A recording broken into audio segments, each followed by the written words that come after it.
Sejam bem-vindos a mais esse podcast. Nós vamos falar hoje um assunto que eu já trouxe aqui para o podcast, que é como que é a real empatia, né? Qual que é a real empatia praticada dentro da Corporação Mormon?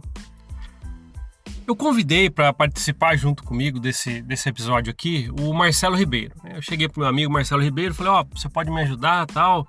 O que você acha disso? E ele deu algumas considerações fantásticas que eu vou deixar aqui para vocês. E nós vamos falar sobre isso também. Então já de antemão, Marcelo, obrigado por ter participado. Quem não é inscrito ainda no canal do Marcelo Ribeiro, o Mormonismo Sem Censura, vá lá, se inscreva, vou deixar na descrição no YouTube. Se você está ouvindo esse podcast pelo Apple Podcast, Google Podcast ou pelo Spotify, vá até o YouTube agora, nesse mesmo episódio que você está ouvindo, que na descrição vai ter o link para o canal Mormonismo Sem Censura do Marcelo Ribeiro com sua esposa Sandra, tá? Então eu vou dar uma introdução aqui, depois eu vou soltar o relato aí e as considerações do Marcelo sobre isso. E a gente vai conversando aqui, porque quando a gente fala em empatia, é uma coisa que, por mais que a palavra seja simples, nós temos que perceber, por exemplo, que isso envolve como a gente trata os nossos semelhantes. Ou independente até de religião, tá? Como é que a gente vai tratar as pessoas? É me colocando no lugar. O que é empatia? Assim, na parte básica de tudo, o que é empatia? Deixa eu me colocar no lugar daquela pessoa para ver o que ela sente, como ela está se passando, quais as percepções que, por exemplo, ela possa estar tendo. E me colocando no lugar do outro, eu consigo tratá-la melhor. E assim, às vezes, pode ser aquele sentimento de vice-versa. Vai me tratar também. Então, a empatia é muito importante. E quando somos membros da igreja, firmes lá, uma igreja Mormon, estamos lá certinho, tal, cumprindo tudo, nós temos a sensação de ter a empatia verdadeira. A sensação de ter a empatia verdadeira. E a gente vai falar sobre isso. Porque é simplesmente assim, nós amamos todas as pessoas, temos o amor por todo mundo na terra, tal. Isso é tão simples de ver uma divisão aí que parece ser invisível, mas, por exemplo, eu vou deixar aqui como exemplo, na verdade, um caso próximo. Por exemplo, a pessoa afasta da igreja porque ela descobriu, né? Eu estou usando a palavra afastar, mas pode ser pelo menos... Porque às vezes afastar pode ser uma palavra determinante para outras coisas. Mas, por exemplo, ela deixou de ir, ou não concorda mais, tal, se não quiser usar a palavra se afastando. Mas, por exemplo, alguém foi lá e começou a pesquisar sobre a igreja, a real história que não contam nos enlatados.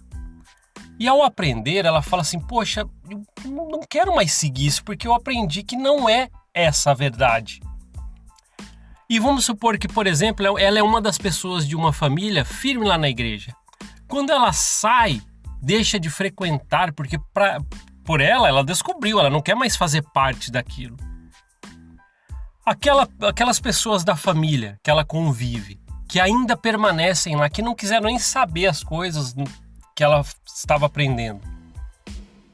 Como vocês acham que tratam esse pessoal da família que ainda permanece firme, ativo?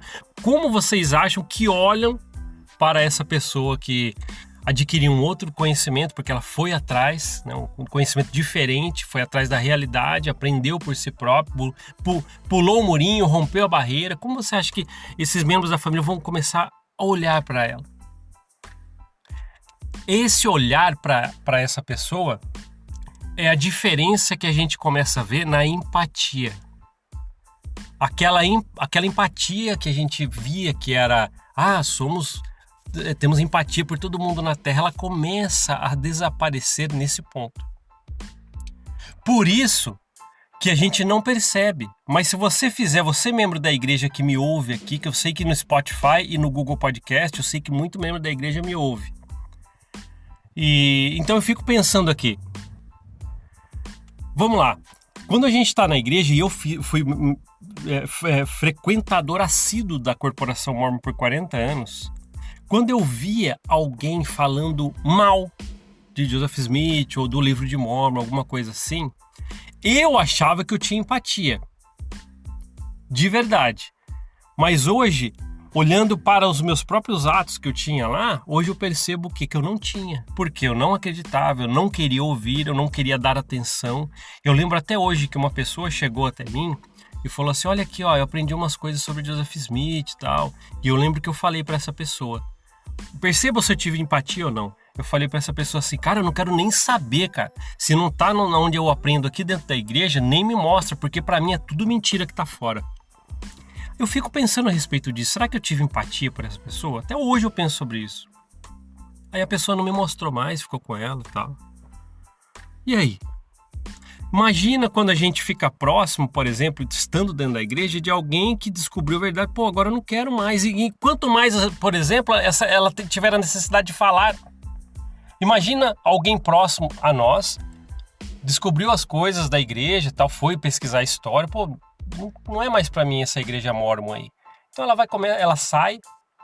Imagina você ir próximo dessa pessoa, o que você vai achar? Agora tá com o demônio no corpo, essa aí tá apostasia pura, Satanás tá tomando conta dela, tal, ela largou da barra de ferro. Esse tipo de atitude, vocês acham que é empatia por essa pessoa?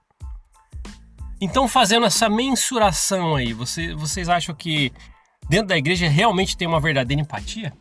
Nós como membros da igreja, né, na época que eu estava bem, né? Você que é membro da igreja está me ouvindo aí, vamos fazer esse exercício mental aí. O que você acha? O que você acha? Como tratamos, enquanto membros da igreja, essas pessoas? Será que a gente usa aquela verdadeira empatia que a gente prega, que a gente tem lá, por todas as pessoas? Então, esse é um ponto fundamental que temos que pensar, temos que falar sobre isso. Às vezes é um assunto que as pessoas, vai tocar nesse assunto, tal, mas é necessário. Eu tenho falado que os últimos assuntos que temos tratado aqui no podcast são assuntos super necessários. Não é coisas às vezes que nem é muito comentado, você não acha muito material sobre as coisas que a gente fala, mas a gente traz para cá porque é necessário. Então, a empatia, ela tem sim uma diferença de tratamento dos membros da igreja que estão lá firmes, com a recomendaçãozinha no bolso, para com aqueles que, poxa, eu rompi a barreira, eu não quis mais ficar nesse ciclo fechado. Eu aprendi e fui fazer o que o ser humano tem que fazer e que dentro da igreja a gente não faz, que é crescer e procurar conhecimento e testificar por estudo, por outras coisas, outras fontes, se o que eu estou seguindo é verdade. Lá dentro, não fazemos isso. Entende? Então, eu pedi para o Marcelo Ribeiro, do canal Mormonismo Sem Censura, como eu falei no início para vocês, para ele deixar o relato dele a respeito disso. E, especificamente, eu pedi para ele concentrar a posição dele, o que ele acha a respeito da empatia dos membros da igreja, aquele membro com a recomendação no bolso que a gente fala aqui, que eu fui comum por 40 anos, tal. Como eles... Qual a empatia que eles têm por ex-mormons? Olha só a importância desse assunto. Você que me acompanha sempre aqui no podcast, está nessa corrente do bem com a gente, vamos ver um pouquinho a respeito disso também com a opinião do Marcelo, depois a gente fala algumas coisas. Então eu vou soltar agora o áudio do Marcelo Ribeiro a respeito disso. Tá? A empatia dos membros da igreja para com os ex-mormons.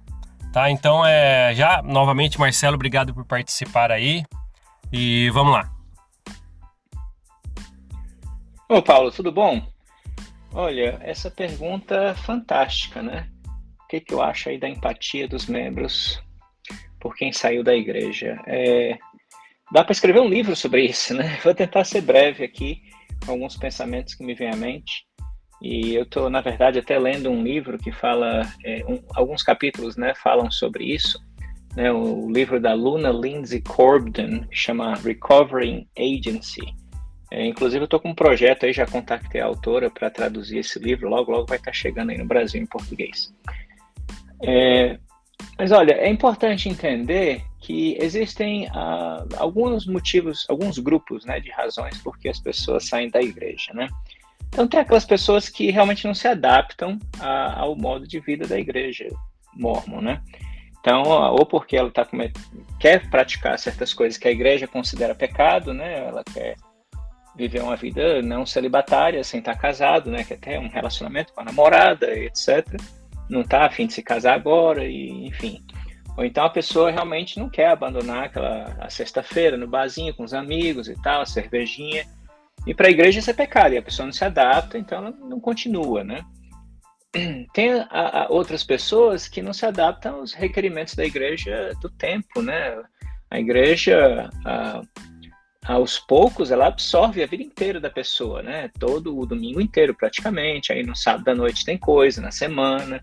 Enfim, é um compromisso de tempo enorme, né? E algumas pessoas realmente não se adaptam, tem outros compromissos, tem uma carreira muito... que demanda muito tempo da pessoa, enfim. E tem as pessoas que não se adaptam à doutrina mesmo, né? De repente tem um forte embasamento doutrinário da religião anterior e não acredita, de repente, que pode se tornar um deus, né? E a pessoa acha isso uma heresia, enfim, N coisas, né? Que a pessoa pode, de repente, não... depois daquela fase inicial com os missionários, que é só ali o mingauzinho, né? Quando ela começa realmente a aprender os detalhes, aí ela não concorda e aí não se adapta. Então, todos esses estariam na categoria que eu chamo de não adaptação, né? E aí tem um segundo grupo, que aí é onde é o perigo para os membros da igreja, né? Que são os que a igreja chama de apóstata. A igreja tem uma definição um pouco confusa de apostasia, que num primeiro nível, né, a igreja diz que é o afastamento da verdade, que na verdade isso não é a definição correta, né, a definição do dicionário. Né? A apostasia é o afastamento da fé religiosa. Né? Então, todo membro da igreja que se batizou, que não nasceu na igreja, vamos dizer assim, ele é, na verdade, um apóstata, né? Um apóstata da igreja católica, um apóstata da igreja batista, ou seja, qual foi a igreja que a pessoa pertencia antes, né, de entrar na igreja de Jesus Cristo dos Santos dos Últimos Dias. Todos os conversos da igreja são apóstatas de uma outra igreja. Então, essa é a terminologia correta, né? O que as religiões e organizações de alta demanda e controladoras fazem, elas redefinem muitos termos, que aí só o grupinho ali, que quem está dentro do grupo é que compreende aquele sentido. Uma pessoa que está fora e ouve aquela terminologia, ela tem uma leitura completamente diferente, ela às vezes não consegue nem entender o que os membros estão se referindo ali. Esse é o primeiro nível, né? Aí tem o segundo nível, que é a apostasia, que a igreja considera passível de disciplina, né? De acordo com o manual de instruções da igreja, a apostasia ela é definida com três pontos principais, né? Uma apóstata, né? É a pessoa que critica pública e repetidamente a igreja. Então, esses 3 pontos, certo? E aí, se a pessoa se enquadra nessas 3 características, aí ela é passível de ação disciplinar, né? E tem alguns outros detalhes que bom, seria assunto para um outro tópico, talvez. Né? Aí o que acontece? A igreja, os membros da igreja são ensinados, é incutido na mente deles um elitismo muito forte, né? Então, o membro da igreja, ele é aquele que foi chamado e escolhido. É aquele que Deus foi preservado, né, para esses últimos dias, por Deus, para levar o evangelho ao mundo, etc, etc. E aí a igreja cria essa dicotomia muito forte entre o nós e eles, que é algo terrível, né? Que divide famílias, que divide amizades, que acaba relacionamentos, namoros, casamentos, até. E nessa coisa de nós contra eles, e o termo é esse mesmo, é contra, né? A igreja cria nos membros essa mania de perseguição. Então, todo mundo que não concorda com a igreja, especialmente aqueles que já foram membros, e pior ainda se eles foram membros ativos e fortes e líderes, né? A partir do momento que eles saem e começam a falar dos problemas que a igreja tem, então eles estão perseguindo a igreja. Não é? Então, é como se no jornal alguém está criticando um político A, B ou C, né, demonstrando lá as falhas, as falcatruas, etc. Ele está perseguindo. Não, o repórter está apenas relatando os fatos, a verdade, o que aconteceu. Né? A culpa não é de quem está relatando o fato, a culpa é de quem fez o crime, de quem mentiu, de quem cometeu o erro, né? Então, a igreja cria essa mania de perseguição. Então, todo mundo que critica a igreja é taxado, rotulado como inimigo. Tem até um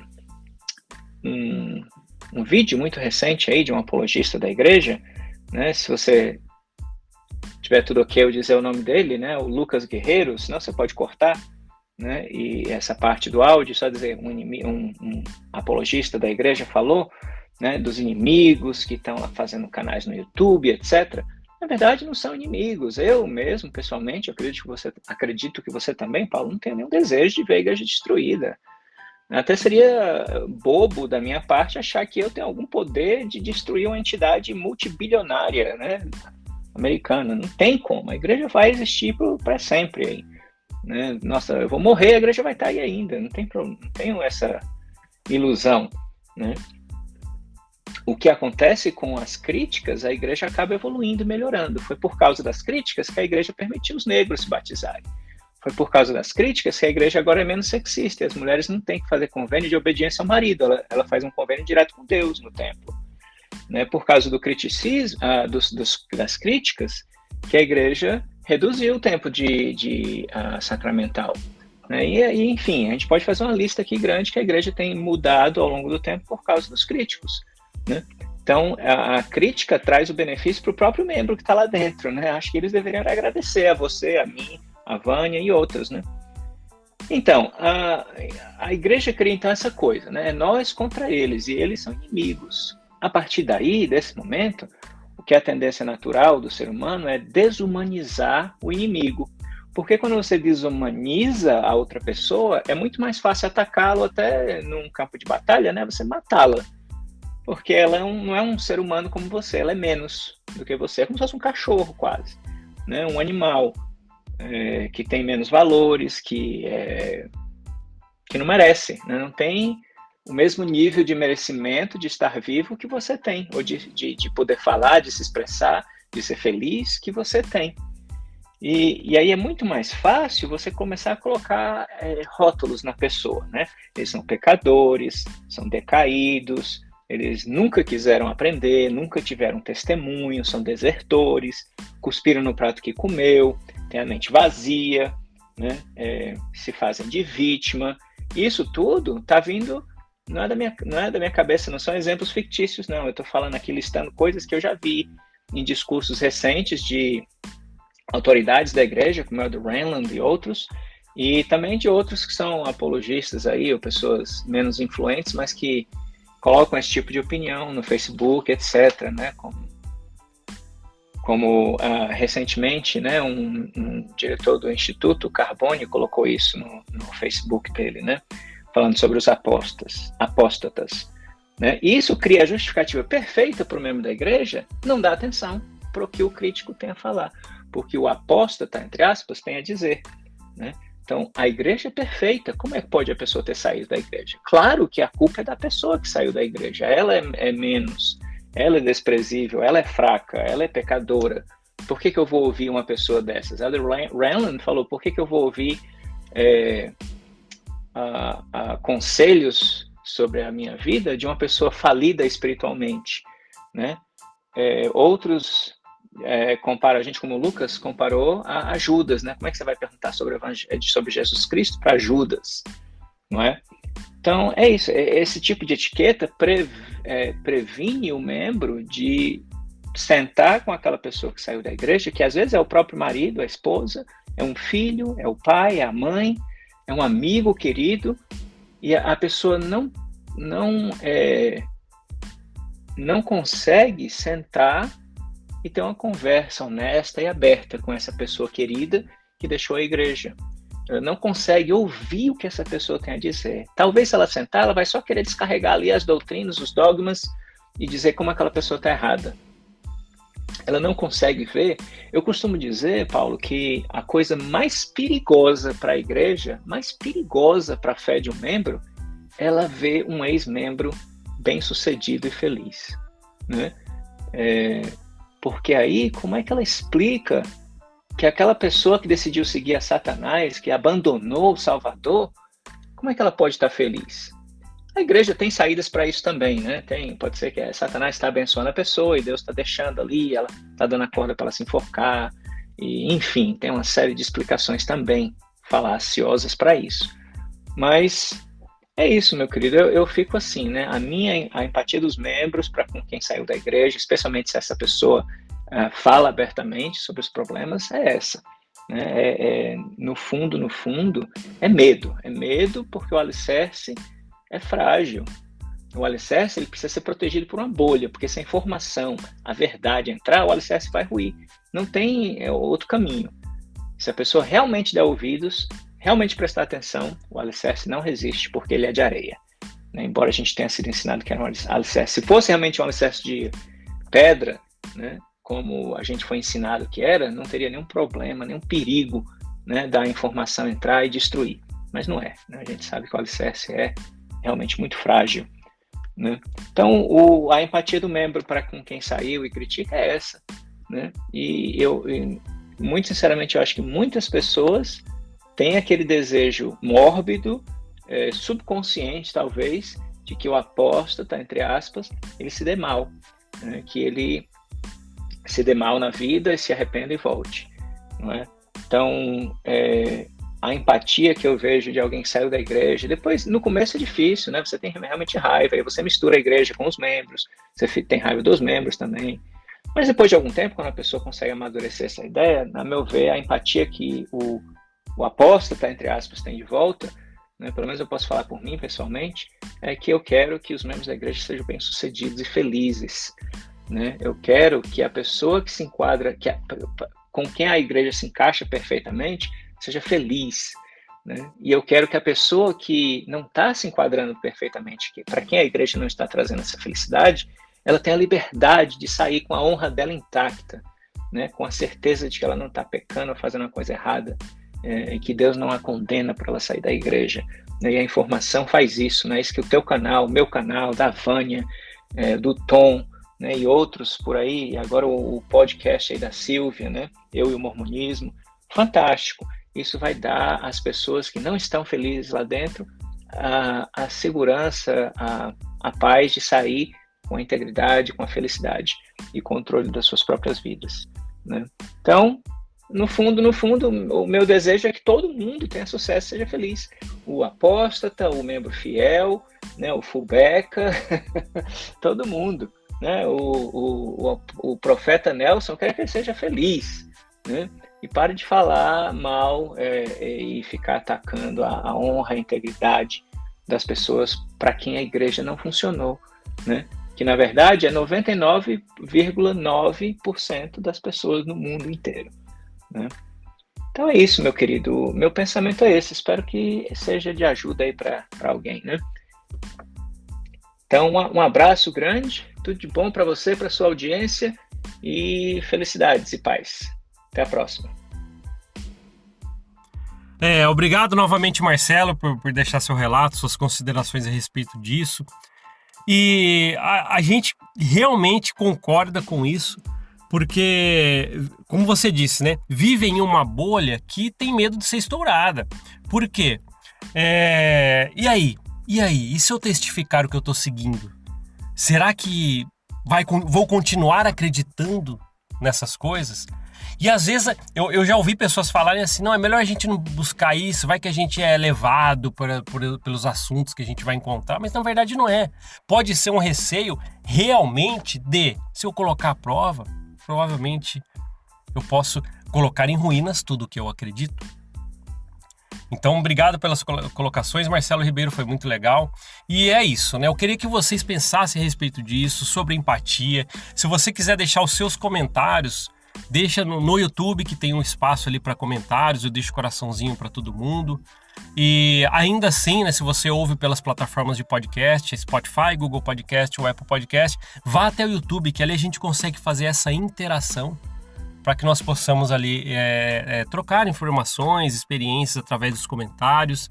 E lembrando sempre, os comentários, eles completam tudo que a gente falou aqui. Então é o completar de um grande ciclo. Podcast, as opiniões das pessoas, e fica ali um grande todo ali completo.